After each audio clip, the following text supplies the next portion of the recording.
Hello everyone, welcome to studio stop. तो आज हम स्टार्ट करने वाले हैं हॉर्नबिल बुक का एक पोएम अ फोटोग्राफ जिसे शर्ली टॉल्सन ने लिखा है।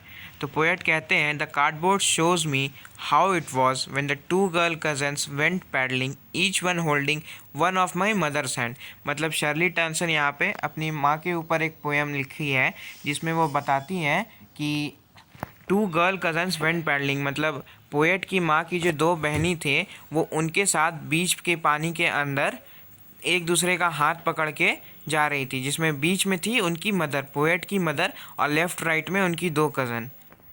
And she the big girl some 12 years or so, मतलब she the big girl some 12 or सो का मतलब ये है कि पोएट की जो मदर थी वो सबसे बड़ी थी और उनका एज लगभग 12 साल के आसपास था।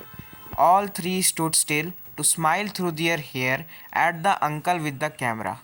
मतलब ये यहाँ पे बता रही है कि वो तीनों एक साथ एक कैमरे में देख रही थी स्माइल के साथ फ़ोटो खिंचवाने के लिए, इसीलिए इसका नाम भी है फ़ोटोग्राफ। जैसे कि यहाँ पे देख सकते हो, the cardboard shows me, cardboard भी यहाँ पे फ़ोटोग्राफ को ही डिनोट कर रहा है।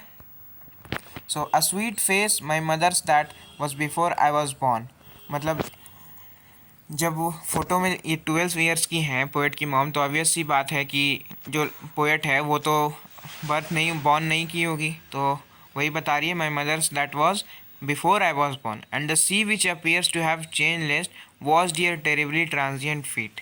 मतलब जो वहाँ का समुद्र था, सी था, वो बहुत कम चेंज हुआ लगता है, लेकिन वो washed their terribly transient feet, terribly transient feet का मतलब यहाँ पे है कि ह्यूमन का जो लाइफ होता है वो परमानेंट तो नहीं होता है लेकिन टेम्पोररी होता है। तो वही यहाँ पे पोएट बताती हैं कि एक समय पे उनकी माँ का फीट होती थी, फिर किसी और का, मतलब उसका सी तो चेंज नहीं होगा लेकिन वहाँ पे पर्सन चेंज होते रहेंगे।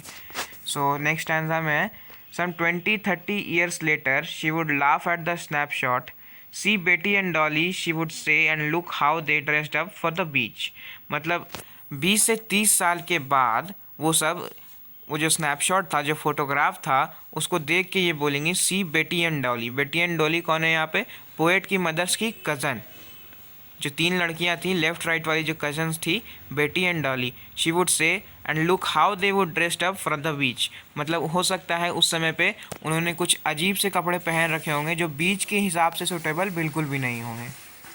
तो आगे लिखा हुआ है, the C holiday was her past, mine his her laughter. मतलब पोएट कहती हैं कि सी हॉलीडे जो थे उनका पास्ट टाइम था, मतलब वो अपने बचपन के समय में बीच पे घूमने गई थी। माइन इज़ हर लाफ्टर, मतलब वो उनको देखकर हंसती है, खुश होती है क्योंकि वो बीच पे जाके कुछ अजीब से कपड़े पहनी हुई हैं, इसीलिए।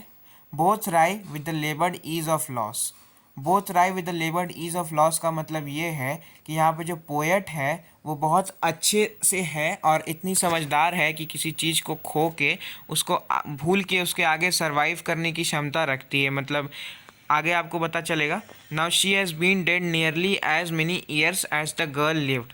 मतलब ये बता रही है कि पोएट की जो मदर है उनको मरे हुए उतनी ही साल हो चुके हैं जितनी साल उन्होंने जिया होगा। मतलब मान लो अगर वो 50 ईयर्स से जी रही थी तो 50 ईयर्स उन्हें मरे हुए हो गए। तो वही बताते हैं, both wry with the लेबर्ड ease of loss, मतलब जो लॉस हुआ है मदर की, पोएट्स की मदर का जो डेथ का लॉस है उसको वो ओवरकम करके सरवाइव कर रही है लाइफ में। और फिर नेक्स्ट आंसर में वही, now she has been dead nearly as many years as that girl lived and of this circumstance there is nothing to stay at all. So वही बताती हैं कि अब डेथ के ऊपर क्या बोल सकते हैं, ज़्यादा कुछ बोलने के लिए है नहीं। इट्स साइलेंस साइलेंसेस, इस साइलेंट साइलेंसेस का मतलब वही है कि वो जो डेथ का जो साइलेंस है वही उसकी लाफ्टर को साइलेंस कर देती है। मतलब यहाँ पे लिखा हुआ था ना, the C holiday was her past, mine is her laughter, तो उसी लाफ्टर को इसका जो डेथ का जो साइलेंस है वो साइलेंस कर देता है। तो इस चैप्टर में यही था फोटोग्राफ में, बस इतना ही बताया गया है कि पोएट की मदर बीच पे गई थी तो उन्होंने कुछ अजीब से कपड़े पहने हुए थे जिसे देखकर पोएट को थोड़ी हंसी आ रही थी। और उनका एज था, देखो यहाँ पे एज लिखा हुआ है 12 ईयर्स ओल्ड, और जो कज़न्स थी उनका नाम है बेटी एंड डॉली। ये सब याद रखना, ये सब जरूर पूछता है, एमसीक्यू टाइप फॉर्मेट्स में एग्जाम में ज़रूर आता है। और यहाँ पे लेबर्ड टेरिबली ट्रांजिएंट फीट का मतलब बता दिया, लेबर्ड इज़ ऑफ लॉस का मतलब बता दिया, इसको भी एक बार याद कर लेना, ये भी पूछते हैं एग्ज़ाम में। तो ठीक है, इतना ही था इस चैप्टर के लिए।